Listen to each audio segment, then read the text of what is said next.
날마다 쓰는 나의 신앙일기 TV 데일리 큐티 나무향기입니다. 오늘은 5월 15일 월요일입니다. 오늘 함께 묵상할 성경 본문은 창세기 25장 1절에서 11절입니다.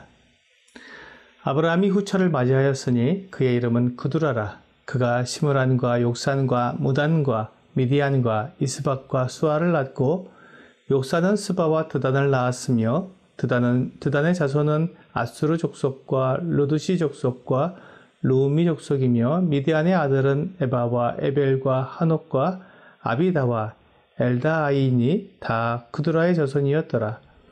아브라함이 이삭에게 자기의 모든 소유를 주었고 자기 서자들에게도 재산을 주어 자기 생전에 그들로 하여금 자기 아들 이삭을 떠나 동방 곧 동쪽 땅으로 가게 하였더라. 아브라함의 형년이 175세라.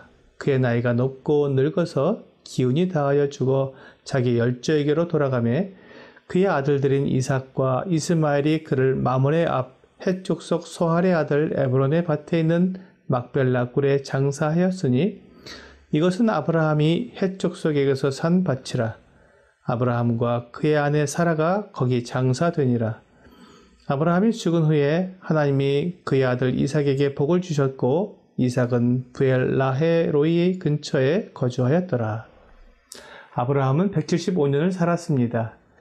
100세의 아들 이삭을 낳은 후 75년을 더 살았습니다. 아브라함은 아내 사라가 죽은 후에 그두라라는 후처를 맞이해서 자녀를 낳았는데 그두라를 통해 낳은 아들 6명의 이름이 나와 있습니다. 그 6 아들들로 인해서 또한 여러 민족들이 나왔습니다. 아브라함은 자기의 재산을 이삭에게 다 물려주었습니다. 그리고 다른 이복 형제들이 이삭을 괴롭히지 못하도록 동쪽 땅으로 떠나가서 살게 하였습니다. 아브라함은 하나님께서 약속하신 땅 가나안은 약속의 아들 이삭이 차지하도록 두었고 다른 아들들은 하나님의 약속과 관계가 없었기 때문에 다 그 지역을 떠나게 하였습니다. 아브라함은 하나님의 약속을 믿었습니다. 하나님께서 분명히 그에게 가나안 땅을 주시겠다고 약속하셨고 또한 그의 후손들에게 그 땅을 영원히 주시겠다고 약속하셨습니다. 아브라함은 그 약속을 믿고 가나안 땅에 머물렀습니다. 그리고 그의 아들 이삭이 가나안 땅에 머물도록 도와주었습니다. 믿음의 조상이요 이스라엘의 조상인 아브라함은 약속의 땅 가나안에서 죽어 열조에게로 돌아갔습니다. 그는 하나님과 동행했으며 하나님을 믿고 가나안 땅으로 와서 살았습니다. 그가 가나안 땅에 머무는 동안 하나님께서는 아브라함에게 나타나셨고 그를 만나 주셨으며 그에게 하나님의 뜻을 알려주셨습니다. 마치 친구에게 말하듯 아브라함에게 말씀해 주셨습니다. 아브라함이 죽자 이삭과 이스마엘이 아브라함을 장사 지냈습니다. 아브라함이 그의 아내 사라를 위해 에브론에게 산 막벨라 굴에 아브라함이 장사되었습니다. 75세에 하란에서 가나안으로 온 아브라함은 가나안 땅에서 100년을 살았는데 그동안 그의 소유가 된 땅은 오직 이 막벨라 굴 뿐이었습니다. 아브라함은 그 굴을 사서 사라를 장사 지냈고 이제 그 자신이 그 굴에 사라와 함께 묻히게 되었습니다. 아브라함이 가나안으로 온 후에 그가 머물렀던 곳을 살펴보면 베델과 아이 사이에 머물렀습니다. 그곳에서 하나님께서 아브라함에게 나타나셔서 동서남북으로 보이는 땅을 다 그와 그의 후손들에게 주시겠다고 약속해 주셨습니다. 그 후에 아브라함이 헤브론으로 내려와 그곳에서 단을 쌓고 하나님의 이름을 부르며 지냈습니다. 하나님께서 헤브론에 살고 있는 아브라함을 방문하셨고 그에게 소돔과 고모라가 멸망할 것을 말씀해 주셨습니다. 그 후에 사라의 여종 하갈이 사라의 박해를 피해 달아났을 때 하나님을 만난 곳이 브엘라헤로이입니다. 나를 살피시는 살아계신 분의 우물이라는 뜻입니다. 하나님께서 하갈에게 나타나신 이곳은 하갈과 이스마엘에게 매우 의미가 있는 곳이었을 것입니다. 브엘라헤로이는 이삭에게도 매우 중요한 장소였습니다. 아브라함의 아내 사라가 죽은 후에 이삭이 브엘라헤로이에서 머물렀던 것을 볼 수 있습니다.